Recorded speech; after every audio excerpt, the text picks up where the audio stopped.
From the Massachusetts Broadcasters Station of the Year, this is Western Mass News at 6 p.m. The CDC issuing new guidance about quarantines related to the coronavirus, the impact it could have on local businesses moving forward. I just ran outside screaming, "They're killing him, they're killing him." A Springfield woman asking for the city to get more involved after she says her dog was mauled to death. The COVID-19 pandemic forces another business to close its doors. I'm Lindsay Kane, and I'll have those details coming up. We begin tonight with developing news out of East Hampton, as it appears public school students will stay remote for several more months. Welcome to Western Mass News, everyone, at 6. I'm Chris Pisano. And I'm Jordyn Jagolinzer. East Hampton Mayor Nicole LaChapelle making the announcement earlier this evening. In the order, LaChapelle says all public buildings will remain closed through at least March 1st of 2021.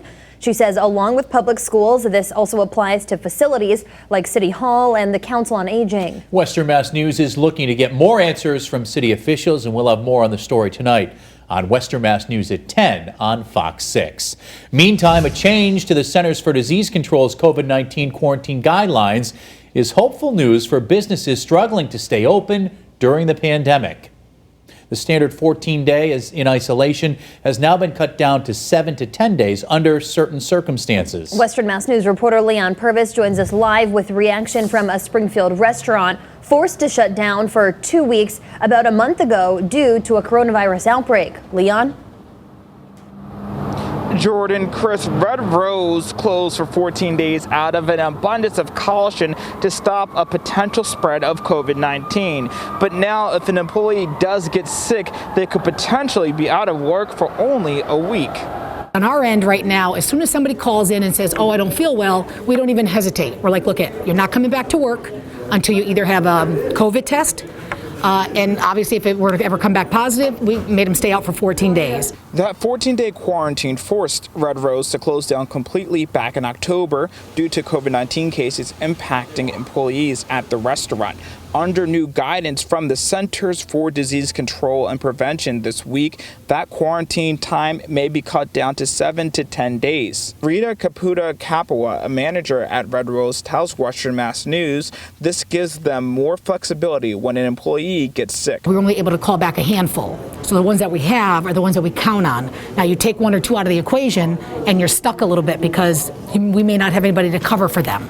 So 14 days obviously is a lot harder than the 7 to 10. Red Rose has followed all of the CDC guidance since the pandemic began. Their tables are spread appropriately apart, and all staff wear masks, and when an employee tests positive for COVID, they must report it to the Springfield Department of Health and Human Services. Like if all of a sudden they got 10 names from Red Rose, they're going to call my brother and say, "Tony, we suggest that you close down for at least 3 days, get the restaurant," I think 3 days is the norm, get the place sanitized, which we would do immediately. Bay State infectious disease doctor Esteban Del Pilar tells Western Mass News this 7 to 10 day quarantine is not a free-for-all. 7 days, then I'm done. You need to wait at least until day 10, at least here in Massachusetts. You need to make sure that you have a test that's done on day 8 or later, that test is negative.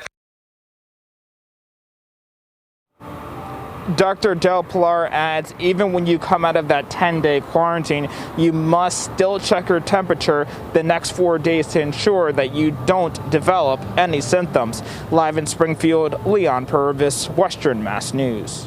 And now taking a look at the latest coronavirus case numbers in the state over the last 2 weeks. Now the break you'll notice in the graphs is due to the state not reporting any data on Thanksgiving. The Mass Department of Public Health reports 4,613 new cases today, so there are now 225,787 confirmed cases of COVID-19 in the Bay State. There were also 46 more deaths from the virus reported. The statewide death toll now stands at 10,588. And for more coverage on the coronavirus emergency as it develops, log on to our free streaming Western Mass News app. Time now for a story you'll only see here on Western Mass News. A Springfield woman claims her dog was mauled to death on her property in October. More than a month later, she says she wants to see more done when it comes to investigating the situation. Western Mass News reporter Audrey Russo joins us now live with this story. Audrey? Cheryl Malone says 2 large dogs mauled her small dog after diving under a fence on her property. She says that she still hasn't received any word if the dogs that mauled her animal have been officially determined to be dangerous by the city. Prince was like my everything. Cheryl Malone says she still can't look at her front yard more than a month after her senior dog, Prince, died there. I just ran outside screaming. They're killing him. They're killing him. She says on October 17th, 2 large dogs got away from their owners, ran under the chain link fence in her yard, and attacked Prince. He just dropped to the ground. He was already dead. She called the police and says the 2 dogs were taken away, but only temporarily. I have to go by that house where they live, and I happened to see those 2 dogs in their yard, and I lost it. Cheryl says she requested a hearing into the dog's behavior to determine if they're too dangerous, and says she hasn't heard back yet from the city. In the meantime, she's concerned they could hurt another family or animal. Keep them away from people where they think they might harm somebody else. They need to realize that's a big responsibility, having dogs like that. We've reached out to the city and to animal control for a response. Live in Springfield, Audrey Russo for Western Mass News. Audrey, thanks for that live report. Now to a follow-up on a story that Western Mass News first brought you last night. The C-5 military cargo plane that was diverted to Bradley International Airport is now safely back at the Westover Air Reserve Base in Chicopee. Officials say the pilot had smelled a slight metallic smell, and due to strong winds over Westover at the time, he decided to land at Bradley as a precaution. A team checked the plane and found there was a problem with a window heater. 5 people were on board at the time. Thankfully, no one was injured, and the plane landed safely at Westover around 11 p.m. The Pioneer Valley Riverfront Club is stopping their operations after suffering from a big financial hit during this pandemic. Now they're trying to raise money to avoid a permanent closure. Western Mass News reporter Lindsay Kane is live in Springfield with more. Lindsay? Kristen Jordan, the club's executive director, tells me they are hanging on by a thread, but they're not losing hope. Ben Quick tells Western Mass News the Pioneer Valley Riverfront Club is closing from now until the spring. He says he's hoping in these next few months they raise the money they need to get back on their feet. He says the pandemic has hit the nonprofit hard. It's been brutal on us. We have maintained operations in an effort to sort of forestall the inevitable until hopefully there would be a vaccine or some other solution. But as we all have been experiencing, every day is unknown, the future is pretty murky, and we're getting to the point where we're running out of resources.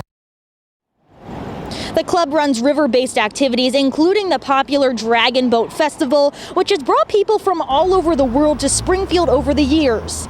Quick says anyone who is interested in donating to help keep the Riverfront Club alive can do so through their website, and that link is on our website. That's westernmassnews.com. Live in Springfield, Lindsay Kane, Western Mass News.